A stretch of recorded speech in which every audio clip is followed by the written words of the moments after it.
तो सबको पता लग गया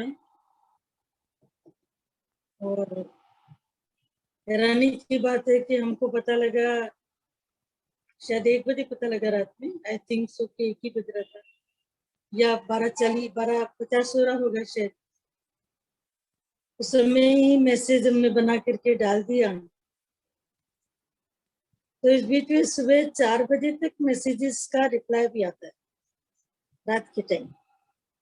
इसका मतलब है कि सभी फिक्रमंद थे और सभी उसकी स्मृति में थे, उसकी याद में थे। जैसा अभी तुमने सुना कि सेवा में ही रहती थी हमेशा। तो ये सच बात है कि जीवन का अनुभव ये बता रहा है, सत्संग में आने के बाद जो अनुभव बता रहा है कि केवल मनुष्य की सेवा और प्रेम ही रह जाती है यादों में। बाकी ज्ञानी ध्यानी नरक पड़े। ज्ञानी ध्यानी जितने भी हैं उनको कितना ज्ञान मिला, लेकिन अहंकार तो अभी भगवान ने बताया कि कर्म के फल का सबको अंदर में रहती है इच्छा कि हमको कर्म का फल मिले।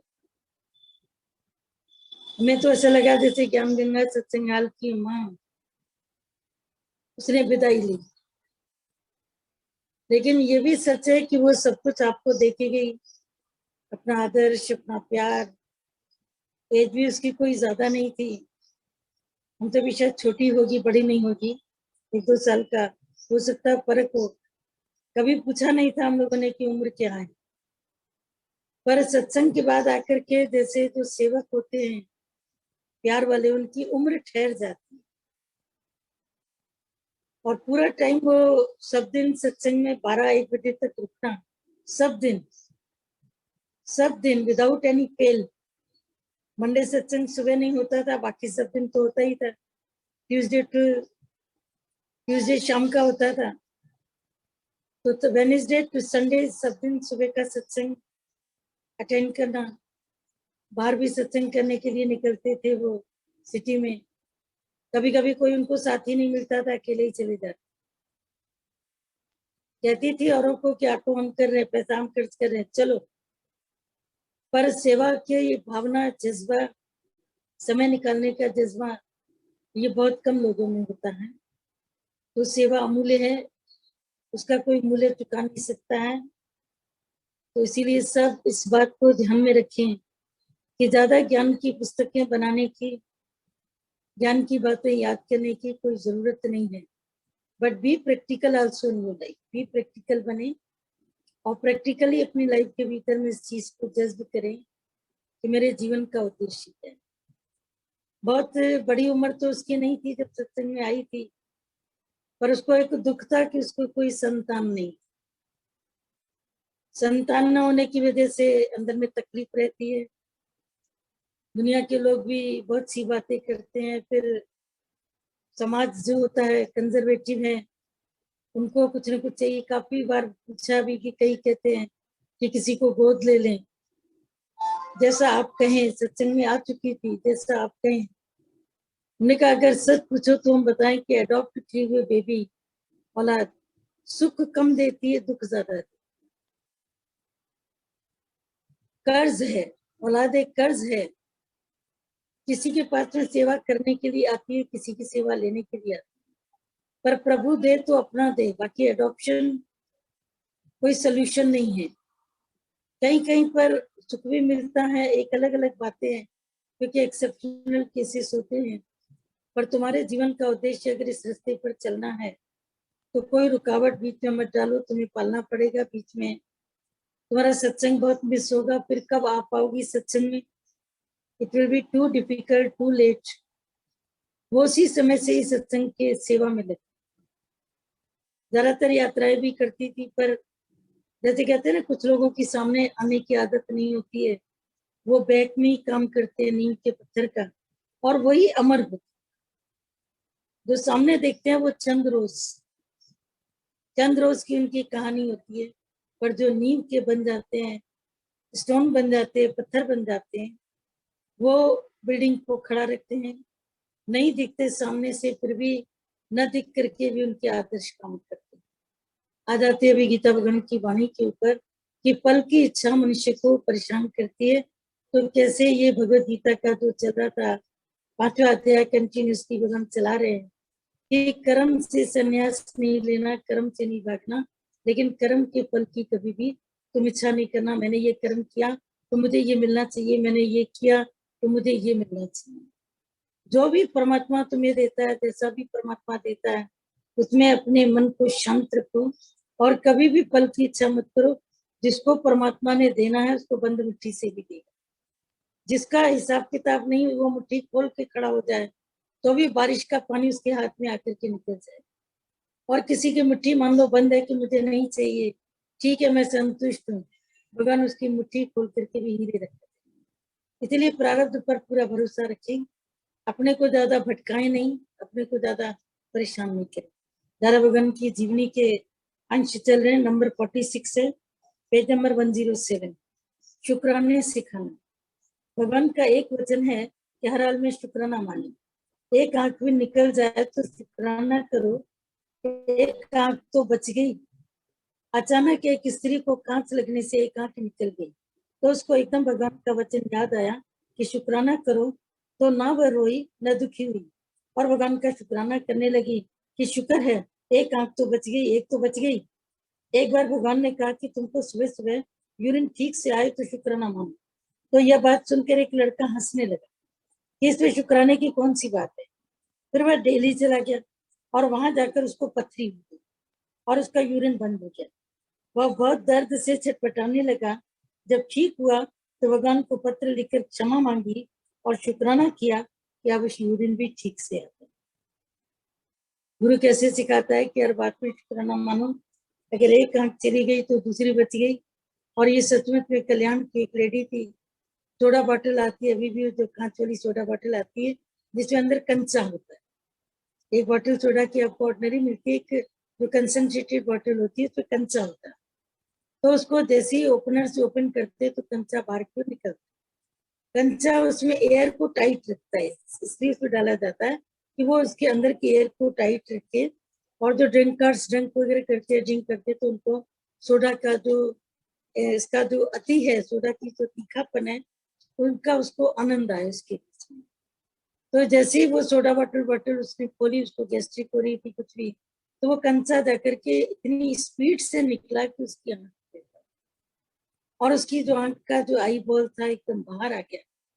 हॉस्पिटल लेकर के गए, डॉक्टर ने कहा ये आई बॉल अंदर जाकर के फिट नहीं हो सकता है, रेटिना डिटैच हो चुका है, अंदर आंख में कोई नूर नहीं बचा है, इसीलिए इसमें करने का कुछ भी फायदा नहीं है, इनको लाइफ लॉन्ग अब ऐसे ही रहना पड़ेगा। तो जब वो घर आई तो बड़ी तेजी से शुक्राना करने लगी, बोलने लगी कि दादा ने सच कहा था कि एक आंख चली जाए तो दूसरे का शुक्राना करो। तो पहले तो कुछ लोगों ने मजाक समझा और उन्होंने समझा शायद उसके साथ इसके ब्रेन पर भी कोई असर पड़ गया, ये बात सुन नहीं पाई है कि मेरी आंख एक आंख चली गई। बाद में जब वो धीरज में आई तो लोगों को उसने समझाया, बोला मैं दादा के सत्संग में जाती हूँ। उन्होंने सत्संग के बीच में ये पॉइंट मेरे से पहले ही चला दी थी, उनको पता था कि मेरे ऊपर दुख आने वाला है। उन्होंने पहले ही कह दिया था कि एक आंख चली जाए तो दूसरी आंख का शुक्राना मानना। इसीलिए मैं दूसरी का शुक्राना मान रही थी कि भगवान कम से कम दूसरी तो है, भगवान कम से कम इतनी नजर तो है, भगवान इतनी तो है। हर एक बात का शुक्राना मानो, क्योंकि बॉडी से तुम्हें एडजस्ट करना ही पड़ेगा।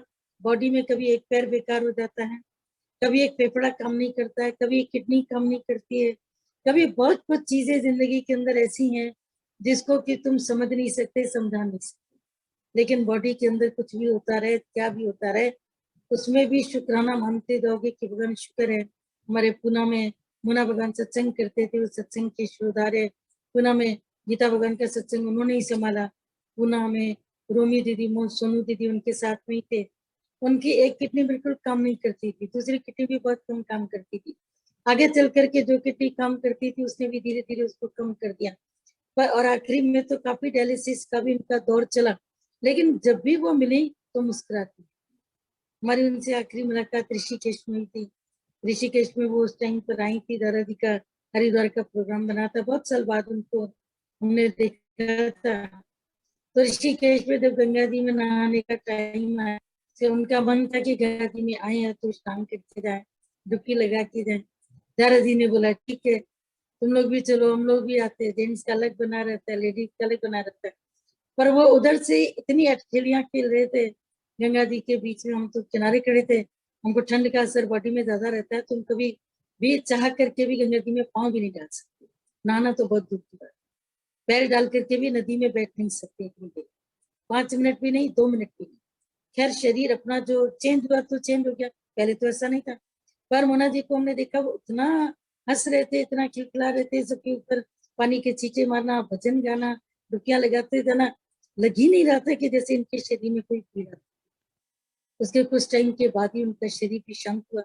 जो शरीर के अंदर में उनकी इतनी परेशानी थी, डायलिसिस कराने जाना, हॉस्पिटल तक जाते थे, कभी कोई साथ होता था, कभी नहीं भी होता था, लेकिन जैसे भी होता था वो जाकर के अपना काम कराते थे।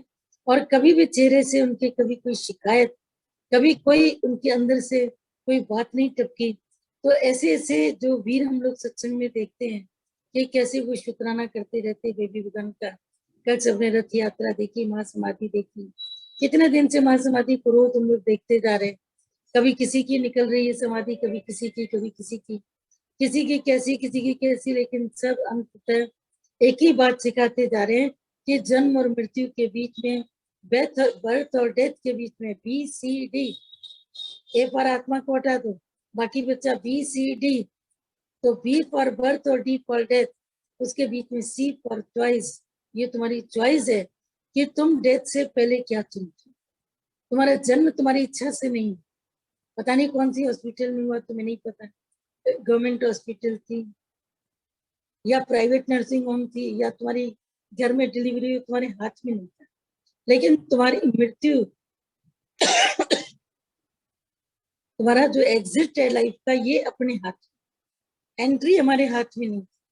कल में मीरा भगत ने बोला कि कबीर जब हम पैदा हुए तो हम रोए जगह से, अब ऐसी करनी कर चलो जो हम हंसे और जगह।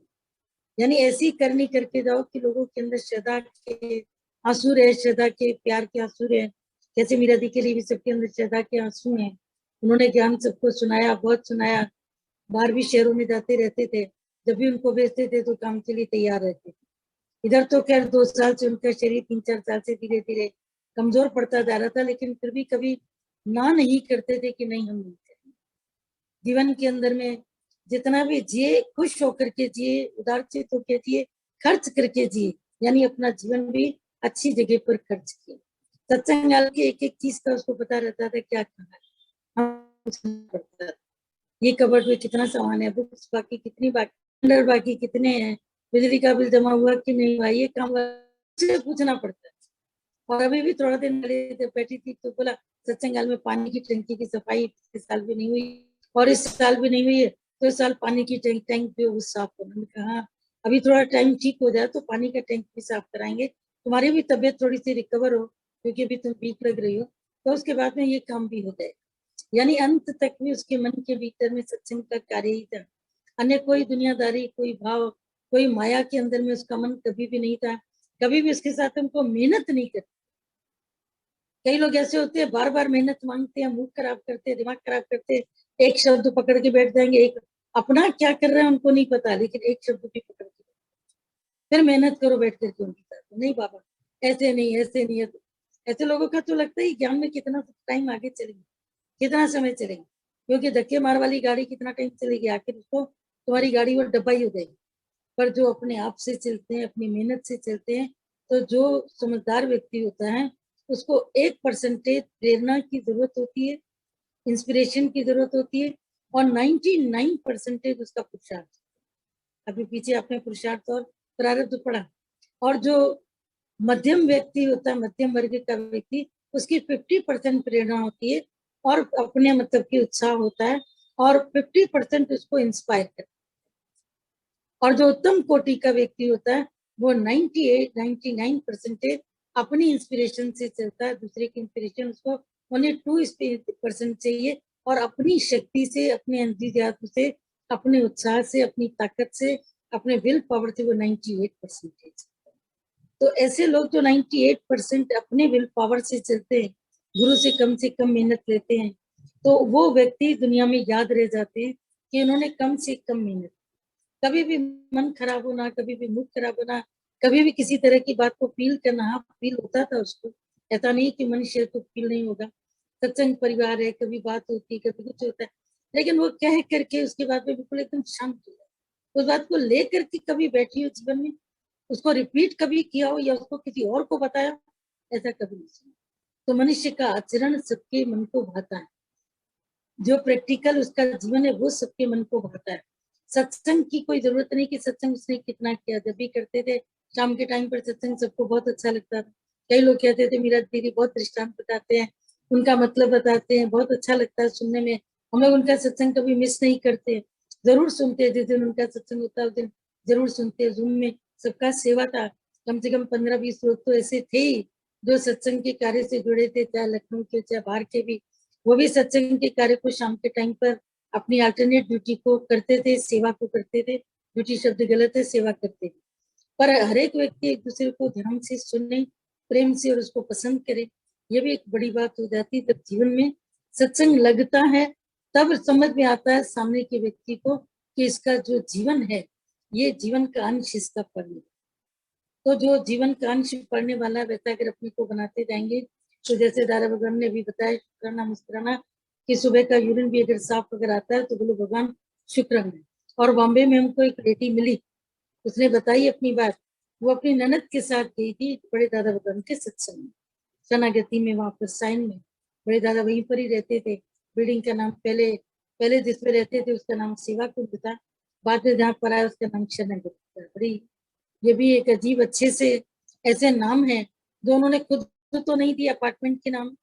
फिर अभी जहाँ दादाजी आए वो कैसे उसका नाम ही है ग्लैमर ग्लेन, यानी ग्लैमरस, जिसमें उत्साह उमंग सब बना रहे। उसके पहले नील कमल यानी कि कैसे कमल के फूल की तरह वो निर्लिप्त रहते। बिल्डिंग के नाम भी उनके बिल्कुल भगवान के नाम से कैसे जुड़ गए। तो शरणागति बिल्डिंग में जिस वक्त वो गई तो उसने दादाजी का सत्संग सुना शुक्राने का। तो उस समय यही पॉइंट चल रही थी कि सुबह के नैमित्तिक कर्म अगर तुम्हारे इजीली होते तो तुमको शुक्र करना चाहिए। तो घर आकर के जिस ननद के साथ गई थी तो उसने मजाक बोला, ये कोई सत्संग होता है? कोई वाणी चले, कोई पॉइंट चले, कोई ग्रंथों की शास्त्रों के पॉइंट चले, ये जनरल बातें ये सत्संग में थोड़ी चलती। इत्तेफाक ऐसा हुआ 3-4 दिन के बाद उसके ऊपर आके कोई मुसीबत और उसका यूरिन एकदम ब्लॉक। अब जो उसकी आंख से आंसू जर निकले हैं, बोले मैंने संत महापुरुष का मजाक उड़ाया तभी मेरे साथ ऐसा। मैंने महापुरुष का मजाक उड़ाया, मैंने मजाक उड़ाया, मुझे मजाक नहीं उड़ाना चाहिए था, मुझे मजाक नहीं।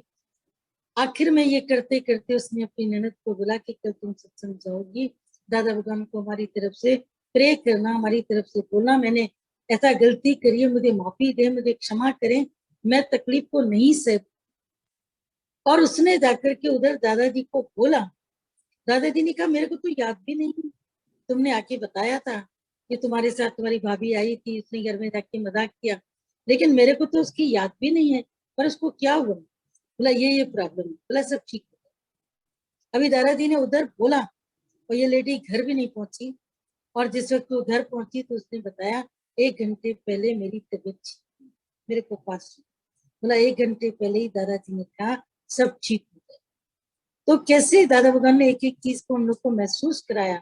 दादा भगवान ने कहा कि ये हाथ अगर तुम्हारा यहाँ तक जाता है ना तो उसके लिए भी शुक्र है। अगर ये हाथ तुम्हारा यहाँ तक न जाए, यहीं पर रुक जाए, तुम्हारी जिंदगी के कितने काम रुक जाएंगे। अगर कभी ये हाथ पैरालाइज हो जाता है, उससे जाके पूछो कि उसके जिंदगी के कितने काम रुक गए। वो भी राइट साइड, वो भी राइट साइड में जब ये दिक्कत होती है, कोई मार पड़ती है, कोई चोट पड़ती है, कितनी तकलीफ होती है। वे राइट हैंड ऊपर नहीं उठ पा रहा, नहीं उठ पा रहा। अब राइट हैंड अगर ऊपर नहीं उठेगा कितने काम उसके बीच में आता है। दादा भगवान ने बोला कि मैं सुबह सुबह जब मुंह धोता हूँ तो मैं भगवान का शुक्राना करता हूँ कि कम से कम जल का स्पर्श मैं अपने हाथों से करूं। किसी और के हाथ से मेरे चेहरे पर पानी नहीं लग रहा, मैं अपने हाथों से अपने मुख के ऊपर छींटे मार रहा हूँ, आंखों पर छींटे मार रहा हूँ, मैं जल का स्पर्श कर पा रहा हूँ। अब आप भी सोचोगे कि इसमें कौन सी बड़ी बात है। अपने जीवन को आपने इतना मैकेनिकल बना दिया है, इतना मशीनी बना दिया है कि एक एक चीज के एहसास से तुम दूर। हर चीज का अगर तुम एक एहसास करो, पानी कहाँ से चलता है, कहाँ से चलता है, कहाँ से आता है, कहाँ से प्योर होकर के आता है, साफ होकर के आता है, और इस साफ पानी से फिर तुम अपना चेहरा धोते हो, खाना बनाते हो, तुम्हारे जीवन के कितने कार्य चलते हैं। एक दिन केवल तुम सुबह उठो, घर में पानी ना हो, टंकी खाली हो, और तुम न्यूज़पेपर में भी पढ़ो कि आज के एरिया के अंदर, इस एरिया के अंदर पानी नहीं आएगा। तुम बता सकते हो कि तुम्हारी स्थिति कैसी है। राजस्थान वगैरह में हम लोग जब जाते थे, गांधीधाम में भी जब हम लोग गए थे, गांधीधाम में सत्संग था, सत्संगियों को बहुत दिल से बुलाया था लता जी गांधीधाम वालों ने। तो वहाँ क्योंकि पानी की कमी थी तो टैंकर के टैंकर खड़े हुए, जहां जहां पर भी पानी की कमी होती है टैंकर बुलाने पड़ते हैं। कितना मुश्किल होता है टैंकर से पानी निकालना, टंकी तक पहुंचाना, फिर उसको भी हिफाजत से चलाना। सिस्टम तो पूरे दिन लोग यूज करते रहते, लेकिन पानी की हिफाजत भी कितनी मुश्किल है। तो एक एक चीज का शुक्राना करना। दादाजी ने बताया कि कभी अगर तुम रोटी भी खाते हो ना, तो सोचो ये रोटी कैसे खाओ, भले ऐसा नहीं कि रुक जाओ सोचने में बैठ जाओ, पर ये रोटी बनी कैसे, तुम्हारे तवे तक कैसे आई। तुम्हारे तवे तक आने के पहले बीज बनकर के खेत में अनाज बना, अनाज की बालियां बनी, बालियों में भी अनाज को उसने ढक के रखा। अनाज की फलियां होती, लंबी लंबी फलियां होती, अनाज के दाने उसके अंदर पड़े रहते। फिर जिस वक्त अनाज उसमें पक जाता है तो फलियां टूट टूट करके नीचे गिरने लगती। तो जो किसान होता है एक साथ में उन फलियों को इकट्ठा करता है, इकट्ठा कर करके उसको धूप में छोड़ देता है। धूप में फलियां सड़ जाती, उनका जो कवर है वो सड़ जाता है, दाने निकल आते हैं। दानों को लेकर के बोरों में भरकर उनकी वो छटाई करता है। पहले तो बोने में कितना टाइम लगा, कटाई में कितना टाइम लगा, छटाई में कितना टाइम लगा, उसने उसमें पानी डाला, सब कुछ किया।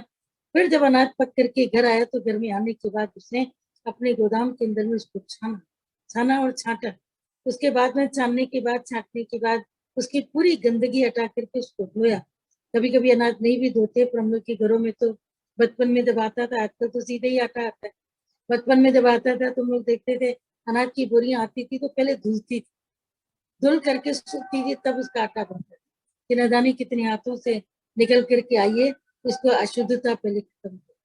तो पहले वो अनाज को कैसे सुखाता है, उसको निकालता है, उसको अलग करता है, बाजार में जाकर के बेचता है। फिर बाजार में जिस वक्त में पता नहीं कितना मोल भाव करके दलाल लोग उसको खरीदते हैं, दुकान पर जाता है, दुकान पर वो अनाज गया, जाने के बाद में फिर लोगों के पास तक पहुंचा, तुम घर तक लेकर के आए, लाने के बाद फिर तुमने उसको पटका, फिर तुमने उसको छाना, फिर तुमने उसको बिना, और तुम पिसाने के लिए लेके, पिसाने के लिए लेके गए चक्की में, तुमने उसको आटे के रूप में पिसाया। कितना मुश्किल होता है गेहूं का पिसना, ये उनसे पूछो जिन्होंने, जो असली चक्की होती थी 2 पार्ट वाली, उसमें पिसा। उसमें जिस वक्त में वो चक्की चलती थी बड़ी मुश्किल से आटा पिसता था, मोटा मोटा। और उस मोटे आटे में जो ताकत होती है ना, वो आज के मशीन के आटे में ताकत, क्योंकि मोटे आटे में चोकर होता है, और चोकर पेट को साफ करता है। चोकर का काम होता है पेट की सफाई करना। ये ईसब बोल के पीसी का, भूसी का, यानी पूरा पूरा ये उसका अलसी का काम करता है, अंदर जाकर के चोकर का इतना काम होता है। लेकिन अभी बिल्कुल महीन आटा मैदे की तरह, और मैदा भी तो गेहूं से ही बनता है, किसी और चीज से तो नहीं बनता है। और महीन करते जाओ, छानते जाओ, छानते जाओ, वो मैदा ही हो जाएगा, सफेद ही हो जाएगा। आखिरकार वो आटा बना, लेकिन आटा बन के जब तुम्हारे घर आया तो उसके बाद भी तुमने उसको थोड़ा तो नहीं, फिर उसमें पानी डाल के उसको पीटते गए, पीटते गए, पीटते गए, और मुलायम, और मुलायम, और मुलायम, और सॉफ्ट करो, और सॉफ्ट करो। तब भी तुमको तसल्ली नहीं मिली। उसके तुमने पेड़े बनाए, पेड़े बना के उसपे बेलन से उसको पीसा, उसके ऊपर खूब बेलन चलाए, बेलन चलते चलते भी तुमको तसल्ली नहीं हुई। फिर तुमने तवा गरम किया, उसके ऊपर रोटी को पैक करके डाल, पैक करके यूं फटाक से डाल दी। फिर फेंक कर डालने के बाद में भी तुमको चैन नहीं है, उसको उलटना पलटना। फिर कभी कभी तो चिमटे से रोटी पकाते हैं कि वो फूल जाए, चिमटे वाली रोटी फूल करके तुम उसको लेते हैं, तब वो रोटी तुम्हारे शरीर के अंदर जाकर के पचने का कार्यक्रम करती है। पर पकने तक, पैदा से पकने तक उसमें कितना, तो शुक्राना परमात्मा का निकलना चाहिए ना कि भगवान शुक्र है, हमको तो घर बैठे आटा मिल जाता है, घर बैठे हमारा सब काम हो रहा है, लेकिन तुम कितना काम करवाते हो एक मनुष्य के लिए। और मनुष्य की जबान पर न खुशी है, न शुक्राना है, न तो मुस्कुराना। वो कभी नहीं कहता कि तुम्हारे लिए सेब कहाँ से चल कर आता है, शिमला से चल कर आता है, कश्मीर।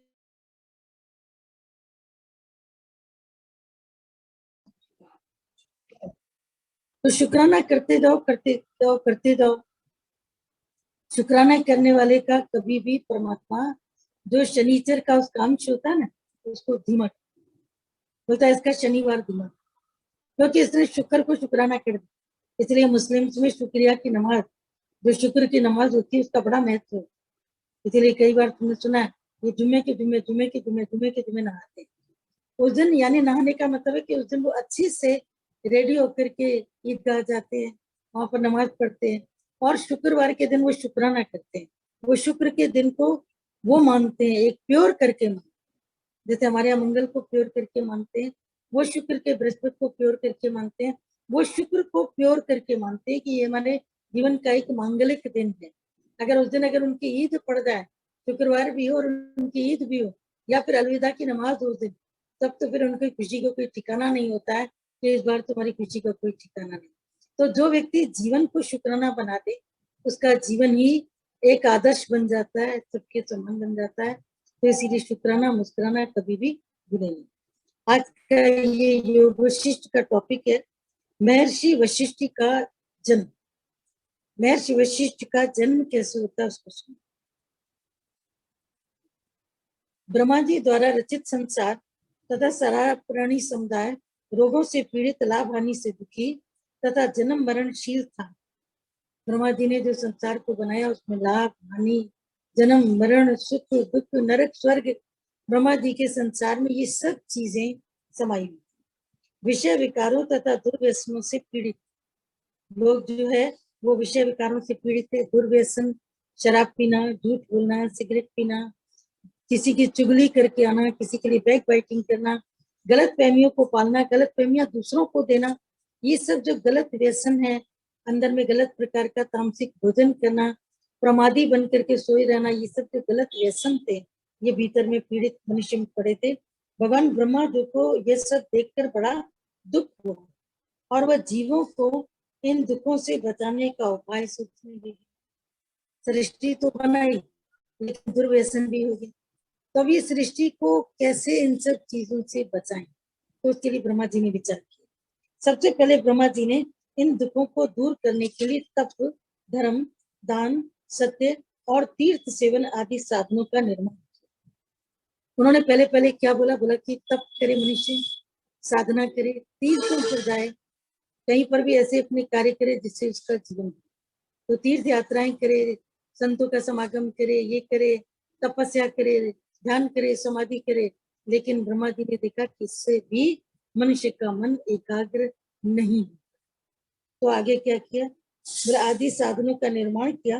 परंतु बाद में ब्रह्मा जी ने देखा कि इन शुभ कर्मों से भी दुखों का समूल नाश नहीं होता, केवल कुछ समय के लिए शांति होती है।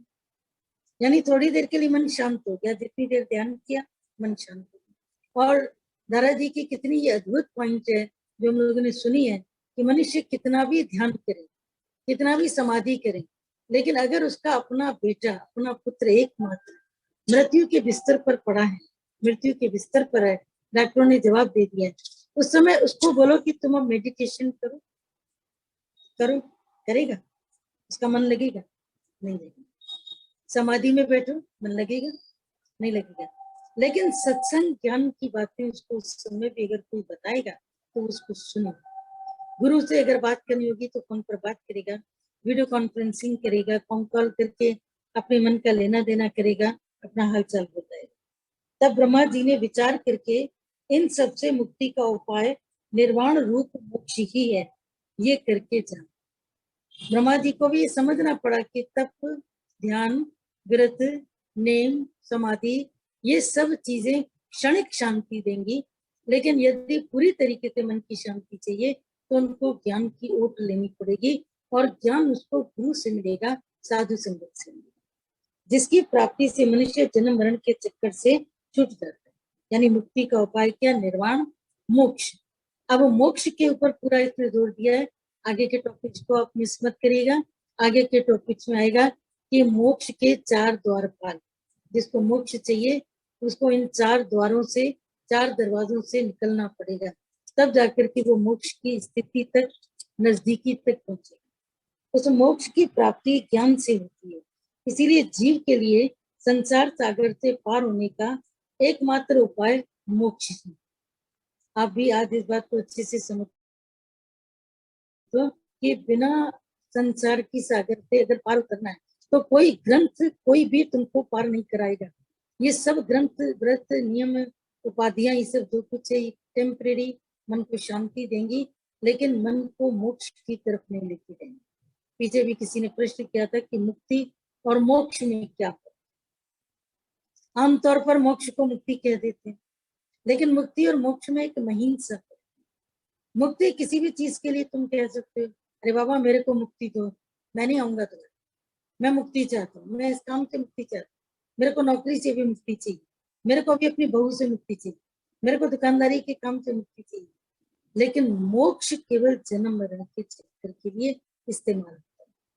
तो जब मोक्ष के लिए प्रयास करते हैं तो मुक्ति जुड़ जाती है, क्योंकि उसमें इंद्रियां मुक्त हो जाती हैं संसारी बंधनों से, मन मुक्त हो जाता है संसारिक इच्छाओं से, बुद्धि मुक्त हो जाती है संसारिक वासनाओं से। तो ये मोक्ष की तरफ आगे बढ़ती है, मोक्ष की तरफ बढ़ती है। तो मुक्ति मोक्ष मुक्ति यानी कि मुझे किसी से आजाद हूँ।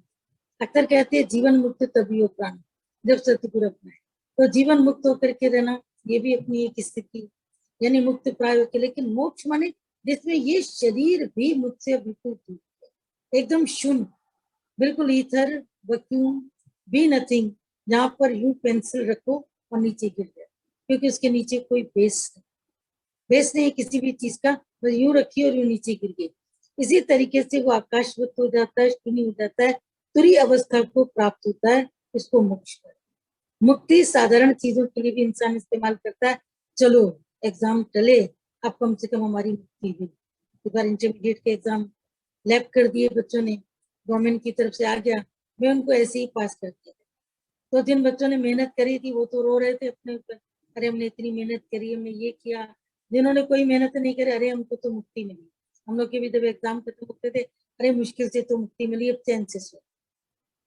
मुक्ति साधारण शब्दों के लिए इस्तेमाल होता है, लेकिन मोक्ष केवल अध्यात्म के रिश्ते पर शरीर के बंधन से, विवेक के बंधन से, मन के बंधन से, जिसने जिसने जितनी रस्सियों ने हमको बांधा, मन ने भी बांधा, बुद्धि ने भी बांधा, हमारे विचारों ने भी बांधा, आदतें भी हमको बांध रही है, स्वभाव भी बांध रहे हैं, संस्कार भी बांध रहे हैं, ये सब हमको बांधने का काम कर रहे हैं, रस्सी का काम कर रहे हैं। इन सबसे मुक्ति मिली तो मन मोक्ष की अवस्था, यानी जहां पर मोह क्षय हो गया, मोह का संपूर्ण नाश हो गया। किसी से भी कोई मोह नहीं, न घर से, न दुनिया से, न दीन से, न जीवित रहने से कि मैं जीवित रहूं, न इस चीज से कि मेरा कब शरीर शांत होगा, मैं क्यों पड़ा हुआ हूँ बिस्तरे के ऊपर, इसका कुछ मतलब नहीं। जैसे बेबी उदाहरण को उन्होंने देखा, बिल्कुल निष्प्र अवस्था में जब कभी भी जूम मीटिंग होती थी तो उनको भी लेकर के आते थे। कुछ टाइम पहले से उनका शरीर कहता पैरालिसिस में आया, फिर धीरे धीरे करके कोमा में, सेमी कोमा में गया। बाकी तो उनके जो वहाँ के लोग हैं वो जरूर उनके बारे में हम लोगों को कुछ कुछ बताते रहेंगे, तो हम लोग को अच्छा लगेगा, क्योंकि महान लोगों के बारे में, महान संतों के बारे में सबको जानकारी होनी चाहिए, हम लोग को भी नहीं, क्योंकि इतना साथ में रहे नहीं, केवल गैदरिंग्स में मिले, कभी बचपनी कभी मुंह पे, तो उतने मिलने में किसी के चेहरा, किसी का हंसता, किसी का भाव, इतनी उसमें उनमें नम्रता थी, इतनी नम्रता थी, जबकि हमसे वो बहुत सीनियर मोस्ट, बहुत पुराने थे, लेकिन फिर भी वो ऐसे मिलते थे, इतने प्यार से मिलते थे, रिस्पेक्टफुली, ग्रेसफुली, कि हमको खुद लगता था कि हम लोग तो इनके पाँव के धूल भी नहीं, हम लोग तो इनके आगे कुछ नहीं है। जिनका जितना इन लोगों का त्याग तपस्या कुर्बानी है, उसके आगे तो उनका त्याग तपस्या कुर्बानी कुछ नहीं। लेकिन फिर भी वो कभी भी ये नहीं जतलाते थे कि कोई बड़ा है कोई छोटा है, ऐसे आकर के पास में बैठ जाते थे, इतना अच्छे से प्यार से मुलाकात करते थे कि उनकी मुलाकात का वो अंदाज भी निराला होता था। तो आज हम लोग, उन्होंने ज्ञान भी बहुत सुनाया, सत्संग भी कभी सुनाया होगा, वो नहीं याद है। याद क्या है कि उन्होंने कैसे प्रेम से आके मिला, यानी प्रेम प्रेम प्रेम उतना ही रह जाता है। तो इसका मतलब ये नहीं कि सत्संग नहीं सुनाना, लोग कई बार गलत समझ लेते, बोलते आप ही तो कहते हैं ना कि प्रेम ही बड़ा है, हम सबको प्रेम करते, सत्संग कौन सुना है? वो भी एक बखेड़ा, उन्होंने उस काम को भी तो किया। शारदा जी का भी एक दिन देखा, दिल्ली से न जाने कितने हजारों लोग उनके पास से सत्संग सुनने के लिए, दिल्ली जैसे शहर में इतनी दूर दूर से जाते, कैसे जाते, यानी इतना तो उन्होंने सत्संग किया, सत्संग करके सबके भीतर में ज्ञान का प्रकाश सबको दिया। तभी कल दादा जी ने भी बोला कि जो खुद प्रकाश स्वरूप है, दूसरों को प्रकाश बांटता, उसका प्रकाश कभी कम नहीं। एक दिए से दूसरा दिया जलता है, पहले की रोशनी कम नहीं होती। और दूसरा ये नहीं कह सकता कि मैं कमजोर हूँ, इसने मेरे को कम जलाया। अपने को ज्यादा जलाए, मेरे को कम जलाए, उसकी रोशनी भी बरोबर है, उसकी रोशनी भी। तो ऐसी जो ज्योत से ज्योत जगाते जाते हैं, उनको कोई दुनिया में कैसे भूल सकते हैं, और क्यों भुलाए?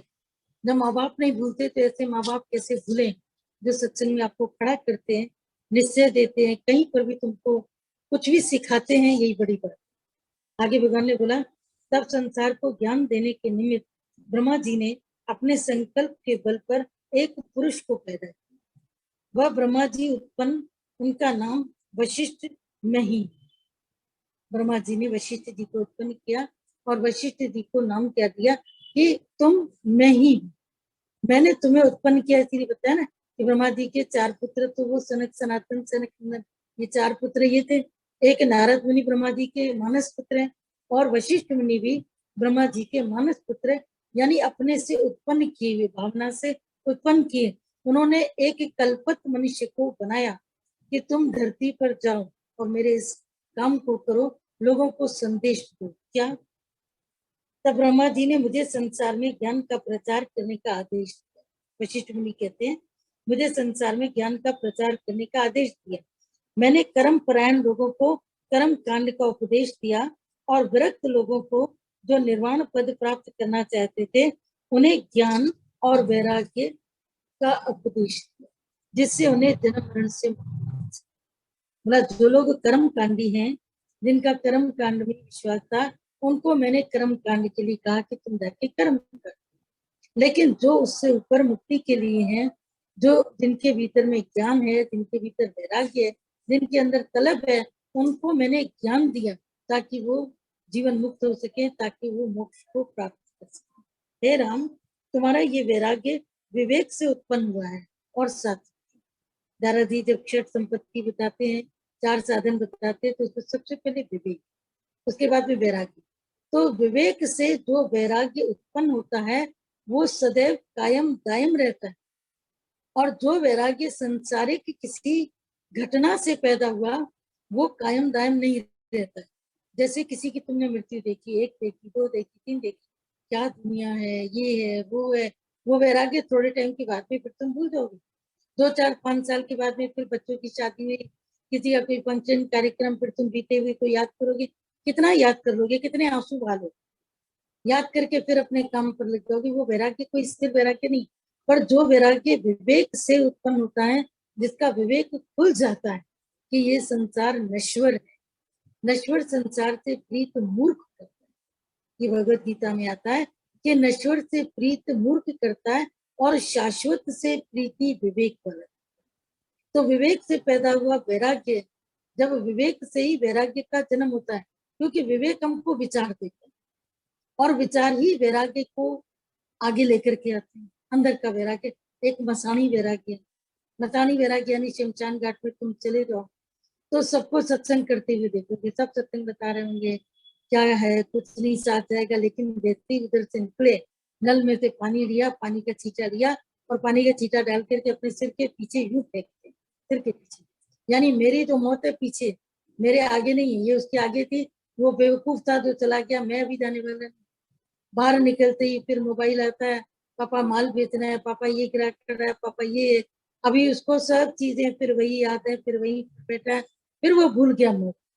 तो ये उनका जो मसाणी वैराग्य, जिसको कहते हैं शमशान घाट का वैराग्य, जो कुछ देर के लिए या कुछ टाइमली वैराग्य, कुछ समय के लिए घर के हालातों की वजह से भी मन उदास हो जाता है, मायूस हो जाता है, तो लोग समझते हैं कि इसको संसार से वैराग्य है।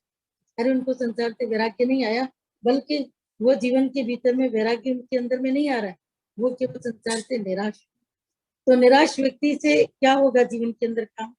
कौन सा काम होगा? निराश व्यक्ति से कोई काम। पर जो विवेकपूर्ण वैराग्य है कि सत्य क्या है, असत्य क्या है, जो जीना है वो झूठ है, जो मरना है वो सच है, वो जब इस बात को समझ जाता है, तो वशिष्ठ जैसे गुरु हमारे जीवन के भीतर प्रकट होते हैं, और वो प्रकट होकर के हमारे अंतःकरण के अज्ञान का समूल नाश करते हैं। हे राम, तुम्हारा ये वैराग्य विवेक से उत्पन्न हुआ है, और सात्विक है, यानी सत्वगुणी है। तुम ज्ञान के उत्तम अधिकारी हो, इसलिए ये संपूर्ण ज्ञान अब मैं तुमको दूं। अभी तो ज्ञान की शुरुआत ही नहीं हुई, आगे का टॉपिक है मोक्ष के 4 द्वार पर। तो विचार द्वारपाल का तो वर्णन चलेगा, फिर आगे उनका नाम भी है। जो भी कुछ है, जो विशिष्ट भी पढ़ते पढ़ते आपकी रुचि जरूर बढ़ेगी, क्योंकि विवेक से ही विचार आता है, विचार से वैराग्य आता है। कबीर साहब कहीं गए हुए थे, एक व्यक्ति कबीर से मिलने के लिए आया, तो उनकी पत्नी लोई थी। लोई ने कहा कि कबीर साहब तो घर पर नहीं है।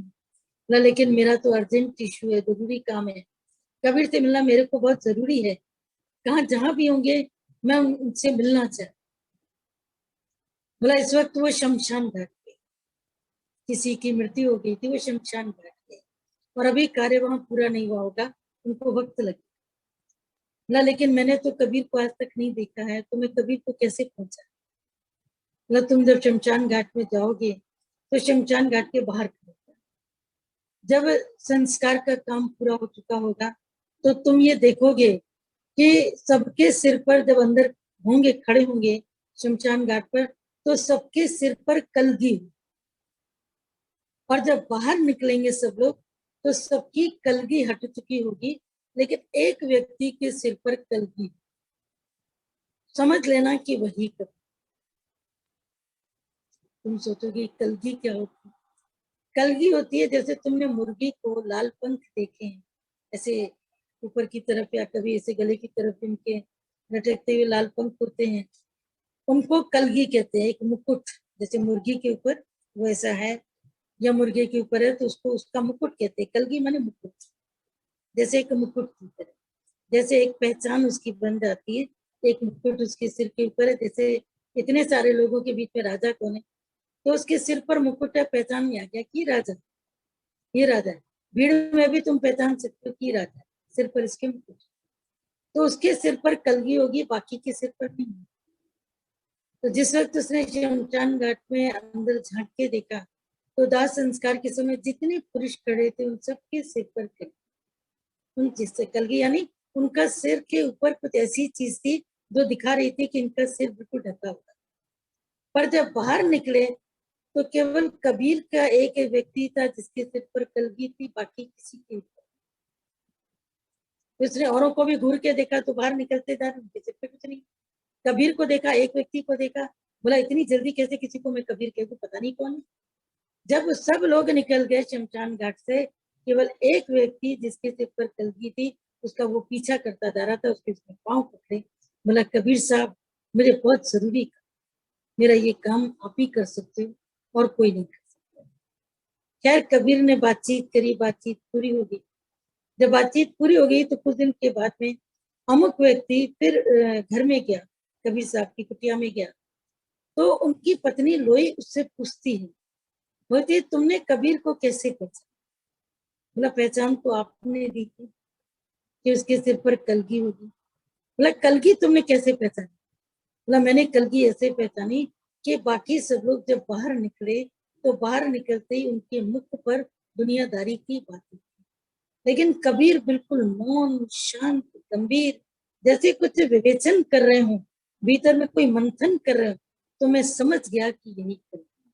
कोई उनके माथे पर कोई अलग सी चीज नहीं दिखाई दी थी, कोई मुकुट या ताज नहीं दिखा था।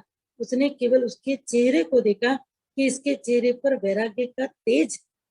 तो जिसके अंदर वैराग्य का तेज होता है वो किसी भी परिस्थिति के भीतर में अपने को न तो दुखी करता है और न ही अपने को सुखी करता है। इसीलिए सिर्फ तुम इतना जानो अपनी लाइफ में, इतना ज्ञान सुना है तो विवेक से विचार जागा है, और विचार से वैराग्य पक्का है या वैराग्य अभी भी कच्चा है। अगर वैराग्य कच्चा है तो वैराग्य को पहले पक्का, क्योंकि बिना वैराग्य के ज्ञान नहीं। गीता भगवान तो बिना वैराग्य के ज्ञान किसी को देते ही नहीं, सीधा कहते थे तुमको दुनिया में जाना, जाओ पहले धक्के खा के फिर तुम हमारे पास आना। बहुत आराम से पहले धक्के खाओ, अच्छे से धक्के नहीं मुक्के भी खाओ। जब धक्के मुक्के सब खा करके फिर तो तुमको यही आना है, क्योंकि सत्संग के बिना दूसरा कोई रास्ता तुम्हारे लिए नहीं। लेकिन जिस वक्त में मन नहीं मानता है ना गुरु की बात को, और संसार को सत्य मानता है, उसके पीछे भागता है, उसके मोह में भागता है, उसके आकर्षण में भागता है, तो उसका विवेक समझो बंद है, इसको वैराग्य। और जिसको वैराग्य आ जाता है वो दुनिया को पलट करके भी नहीं देखता। दादू साहब को केवल देखा था रजब ने, रजब तने क्या गजब कर दिया। केवल रजब की उस समय शादी हो रही है, वो भी वो लड़की है जिसको रजब प्यार करता है। उस जमाने में भी लोग प्रेम करते थे, ये मैं समझ रहा है। कबीर ने भी लोही से शादी की है तो लव मैरिज करी और घर से भाग करके शादी की, अरेंज मैरिज भी नहीं करी, घर से भाग करके शादी की, लव मैरिज। बाद में समाज ने स्वीकारा कि नहीं ये नहीं पता। अब रजब भी ऐसे ही लव मैरिज करने जा, घर वालों ने 5 साल के बाद में स्वीकार किया, लड़की की और लड़के के दोनों के घर वालों ने 5 साल के बाद में स्वीकार किया कि रजब को लव मैरिज करनी है, तो नहीं मन रहा तो कर। अब उसको सेहरा पड़ा हुआ है, सेहरा बांध करके वो चल रहा है। तो जिस वक्त वो सेहरा बांध करके चल रहा है रजब, तो एकदम से दादू साहब उसके घोड़े के, उसकी जो घोड़ी जिसके ऊपर वो सवार था उसके सामने है, घोड़ी को रुकना पड़ा। रजब ने दादू साहब को देखा तो उसने दादू का नाम सुना, पीछे से उनके भक्त दादू का कीर्तन करते हुए आ रहे थे। दादू साहब वगैरह ये जो भी संत उनको कीर्तन परंपरा इनमें ज्यादा है और उनमें पूरे दोए ज्ञान, बिना ज्ञान की कुछ नहीं। तो जिस वक्त उसने दादू का नाम सुना तो उसने घोड़ी को रोका, नीचे उतरा, नीचे उतर करके दादू जी के चरण स्पर्श किए। तो जब चरण स्पर्श किए तो दादू साहब ने उसका चेहरा जो ऐसा पड़ा था, ऐसा चेहरे पर उसको थोड़ा सा हटा, बोला तेरा नाम की? बोला रजब। बोला रजब तेने तो गजब कर दिया। क्या गजब कर दिया? शादी तो करने जा रहा, शादी तो करने जा रहा। बोला जिस सिर पर परमात्मा के नाम का सेहरा बंधना चाहिए उसमें तुमने संसार का सेहरा बांधा, तू इस काम के लिए पैदा हुआ था। अब ये वाक्य उसमें जो तीर की तरह, जैसे नहीं किसी के अंदर कोई तीर लगने का कोई टाइम होता है, गुरु के वचन के लगने का टाइम होता है, वो उसके अंदर वो तीर की तरह लग गया। अब ये घोड़ी पर सवार नहीं हुआ। अब जहाँ दादू साहब जा रहे वहां पर दूल्हा है रजब उनके पीछे, और जहाँ दूल्हा वहां पर आती घोड़ी भी उसके पीछे। दादू साहब ने जब इतनी आवाजें सुनी तो पलट करके देखा, बोला रजब तू कहाँ जा रहा है?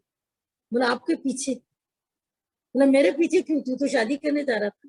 बोला आपने ही तो कहा कि रजब तेने गजब कर दिया, जिसके ऊपर परमात्मा का सेहरा लगना था उस पर संसार का सेहरा क्यों लग रहा है? बोला तो तुमने संसार का सेहरा तो खुद ही पसंद किया ना, अब जाओ वहां पर, तुम्हारे माता पिता तुम्हारा इंतजार कर रहे हैं। बोला लड़की रोएगी। बोला नहीं अब वो मैं तेरे को नहीं छोड़, मुझे मुश्किल से थी, पहले मिला होता तो मैं लड़की के पैर में न पड़ता, लेकिन अब तू मेरे को अब मिला है, कब भी मिला, बस अब मैं पलट करके नहीं। वो जीवन भर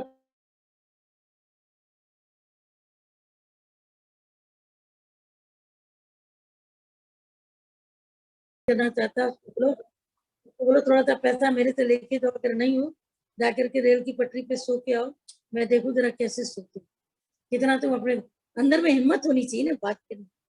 अंदर का मन जब कमजोर है तो सब कुछ कमजोर, मन की मजबूती।